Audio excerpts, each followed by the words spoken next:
Bonjour, je m'appelle Nikita Linikov, doctorant à Experis, Université Sorbonne Paris-Nord.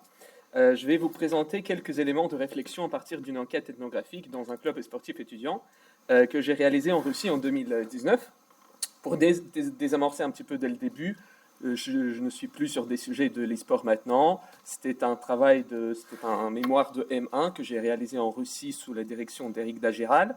Du coup, c'était un tout petit terrain, mais on peut voir beaucoup de choses intéressantes avec une approche microsociologique. Et du coup, je voudrais partager avec vous ces réflexions qui peuvent apporter aussi sur le plan méthodologique de la recherche sur l'e-sport. Euh, pour commencer, je voudrais vous donner un peu de contexte sur l'histoire officielle de l'e-sport en Russie, parce qu'elle a connu plusieurs tournants. Pour la première fois, l'e-sport a été reconnu par la Fédération du sport en 2001, c'était assez longtemps. L'initiative a été portée à ce moment-là par la communauté des joueurs, par une association des joueurs, mais déjà en 2006, cette décision a été annulée, ce qui n'a pas empêché cependant la création en 2010 de la Ligue moscovite de l'e-sport étudiant. Et le tournant qui m'intéresse le plus, il s'est opéré en 2016 avec la deuxième reconnaissance officielle de l'e-sport. Et cette fois-ci, c'est l'État qui a porté l'initiative en investissant notamment de l'argent dans le développement de l'e-sport dans les universités et développement du spectacle sportif en général.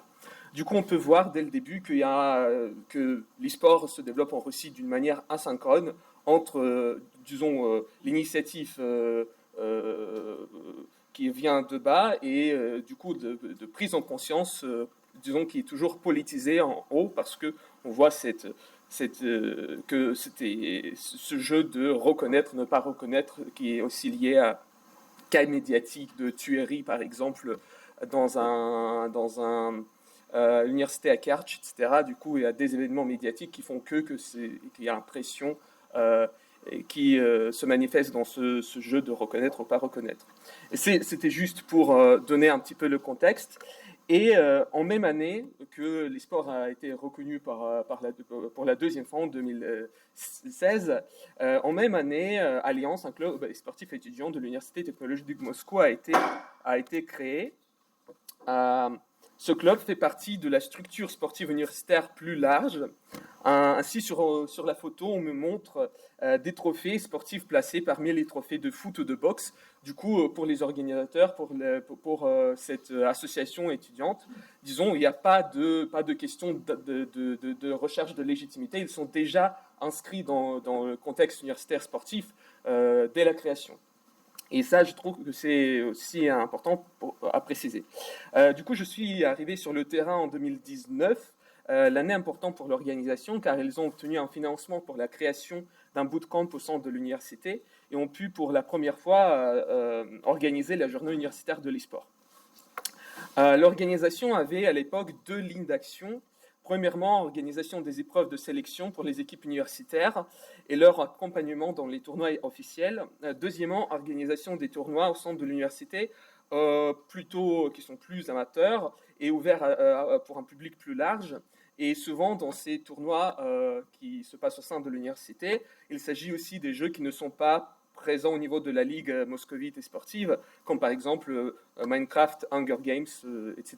Du coup, les jeux qui ne sont pas trop considérés comme des disciplines sportives.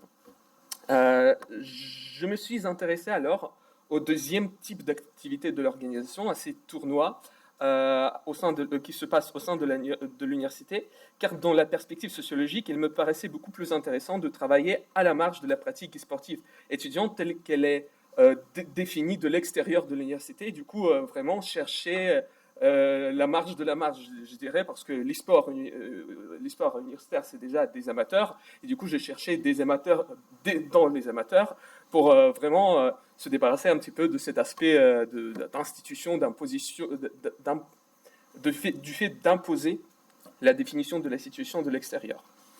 Ce qui m'a intéressé à ce moment, c'était comme un décalage entre l'image médiatique de l'e-sport qui a émergé en Russie avec la deuxième reconnaissance de l'e-sport en 2016 et les pratiques plus ordinaires qui ne rentraient pas dans cet imaginaire.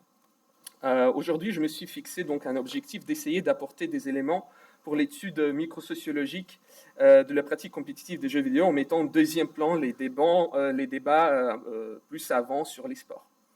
Et je préfère désamorcer dès le début que j'ai peu de culture et sportive, je ne pratique pas du tout des jeux vidéo, etc.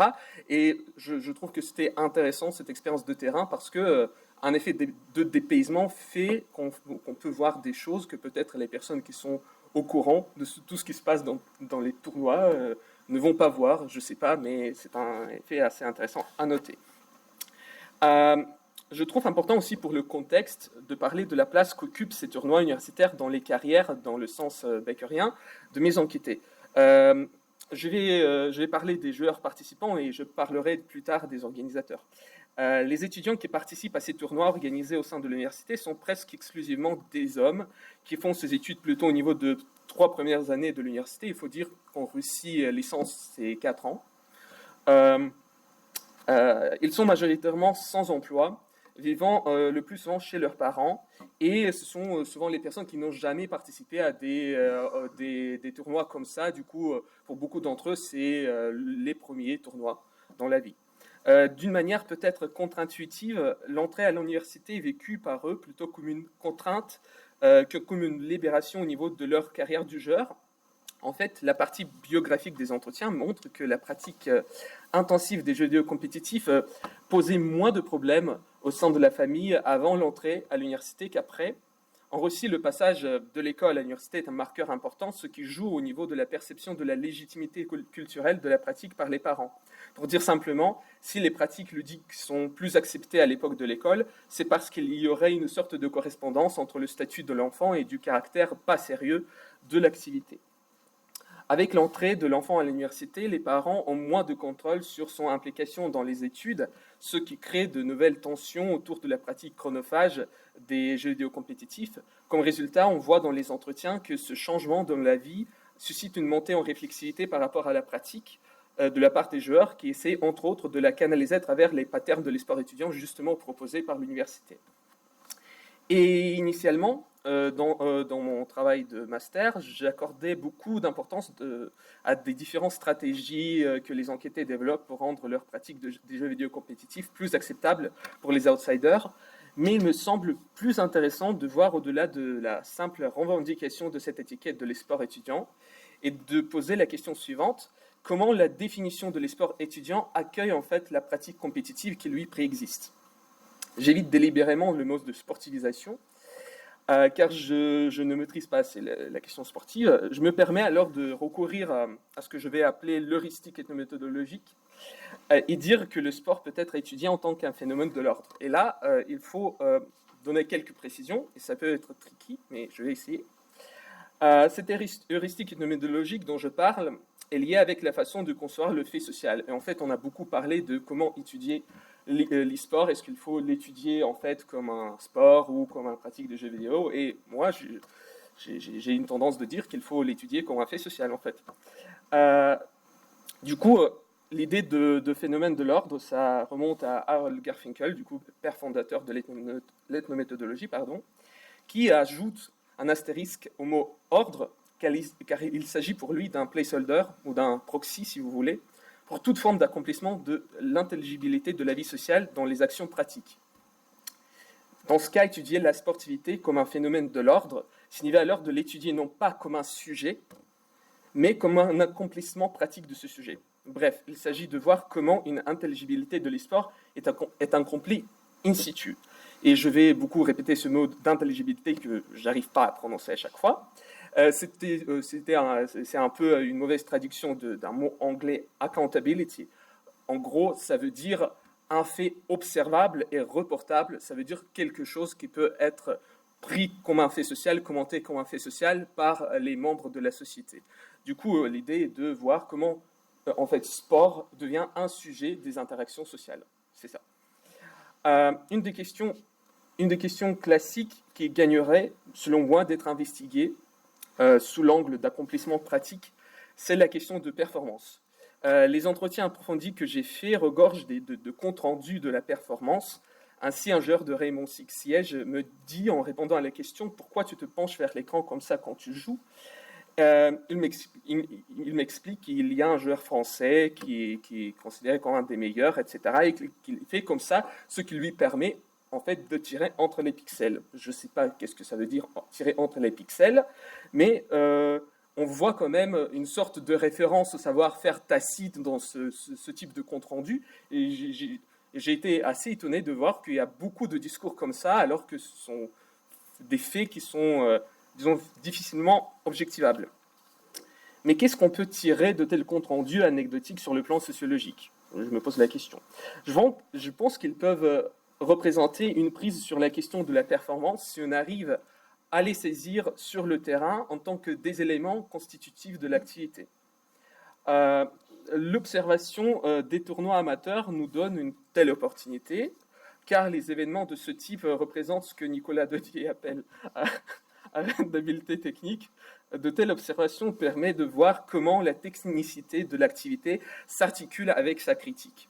Dans cette perspective, je me suis rendu compte du fait que le savoir-faire est souvent objectivé dans les discours des joueurs, devenant ainsi un repère pour la construction des manières de faire communs ou de contester les manières de faire des autres. Par conséquent, la question sportive peut être réinvestie comme celle de savoir en action. Prenons un autre exemple que j'aime bien, qui vient cette fois-ci des observations. Lors d'un court entraînement avant le match, Alexei, un joueur d'équipe By the Way, c'est une équipe de Rocket League, ne cesse pas de répéter « j'ai un heavy car », du coup une voiture lourde, ça ne va pas, ma voiture ne bouge pas comme d'habitude, tout est en slow motion. Il regarde les écrans de ses coéquipiers, il leur dit « vous avez aussi ce truc, regardez bien, il faut faire quelque chose ». Il semble qu'il essaye d'avoir une confirmation de ce qu'il ressent de leur part. Quant à eux, ils lui répondent à plusieurs reprises « non, c'est dans ta tête ». Il essaye de les convaincre encore quelques minutes, mais ne trouvant pas la légitimité de son ressenti, il renonce finalement. C'était très intéressant d'observer ça. Et quand j'ai confronté Alexei à cette observation lors de l'entretien, il explicite cette situation comme pointant vers différents niveaux entre les joueurs.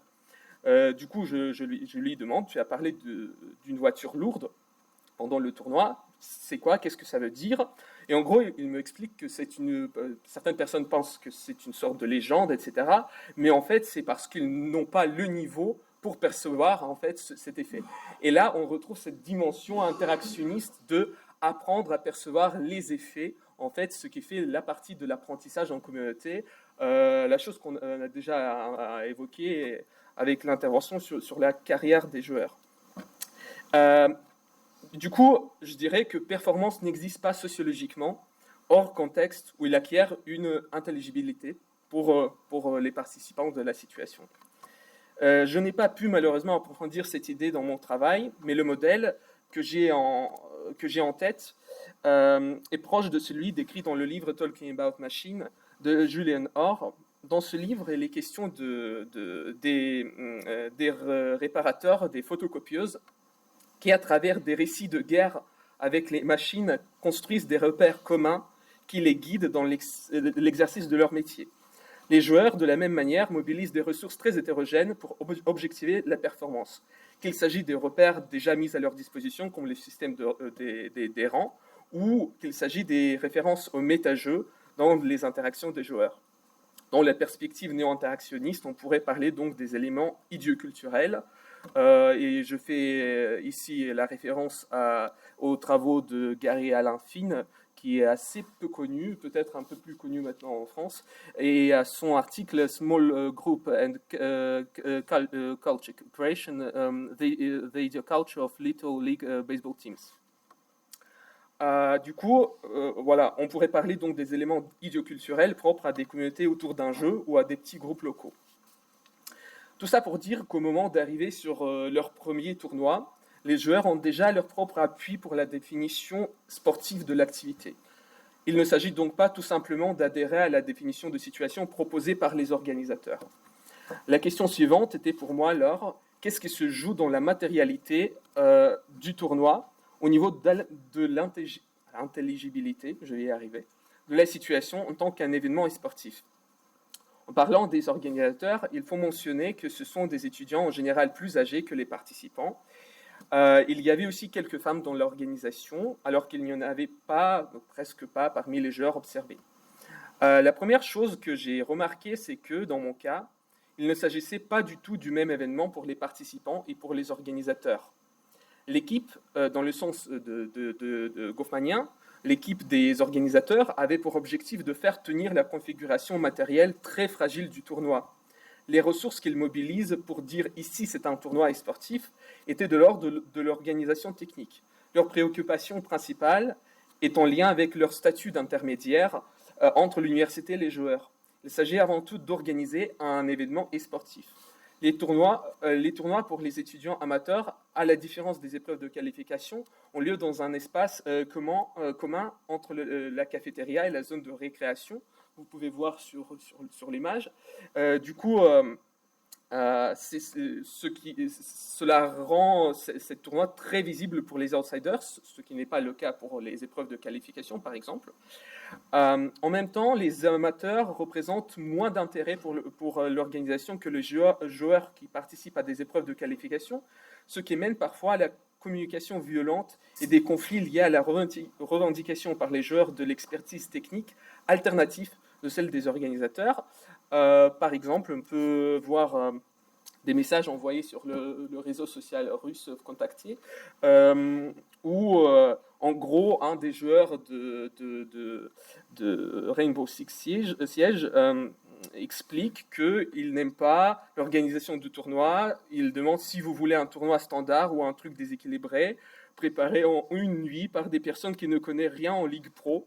Du coup, il revendique quand même une forme de savoir. Et c'est un joueur qui ne pratique pas, qui ne se revendique pas professionnel ou quoi que ce soit, juste détient une sorte de compétence ordinaire. Je ne sais pas d'où elle vient. C'est intéressant en soi. Et puis, il dit qu'en gros, il a essayé avec un Sergueï. Moi et Sergueï, nous nous battions hier pour changer le règlement. Au moins, comme ça a mené à une menace de nous expulser du tournoi. Pour cela, je vous déconseille de continuer à débattre sur ce point. Mais finalement, le plus intéressant, c'est comment les organisateurs gèrent ce type de situation, parce que finalement, ce type de joueurs qui critiquent l'organisation, etc., sont vite amenés à intégrer l'équipe des organisateurs pour travailler avec eux, etc. Et du coup, comme ça, le conflit est réglé. Du côté des joueurs, le tournoi, comme nous l'avons dit, représente une sorte d'arène d'habileté technique.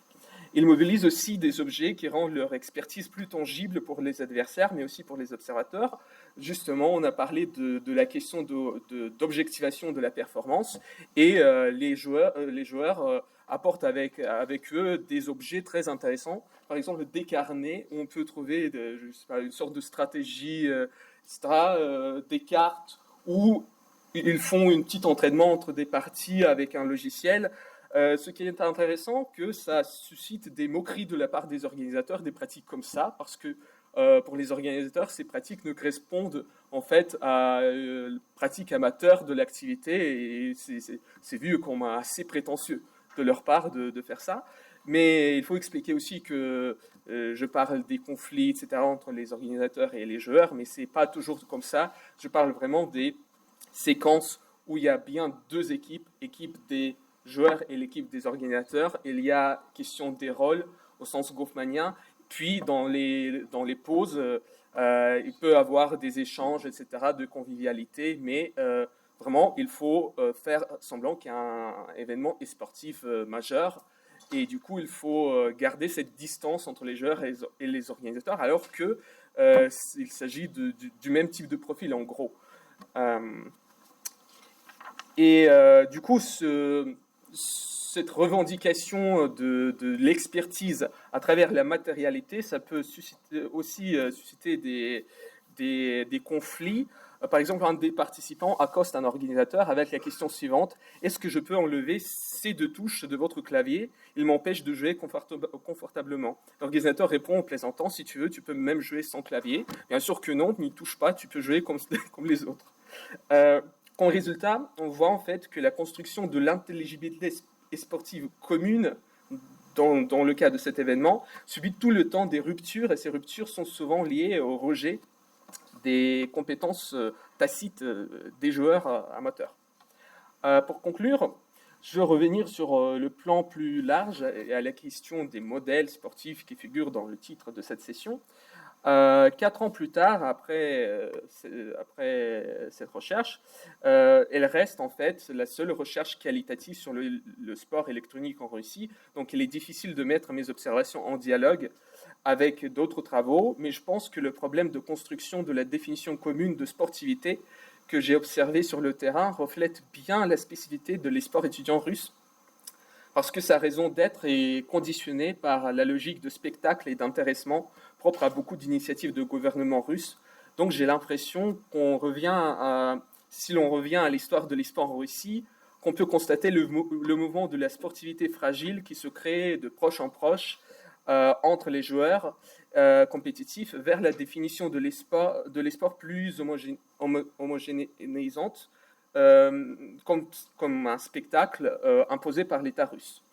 Pour ne pas reproduire le même mouvement sur le plan intellectuel, en parlant de la sportivisation des jeux vidéo compétitifs en Russie, j'ai jugé plus intéressant de parler des choses qui ne relèvent pas de la question sportive a priori, mais qui participent à son accomplissement en tant que fait observable au niveau micro.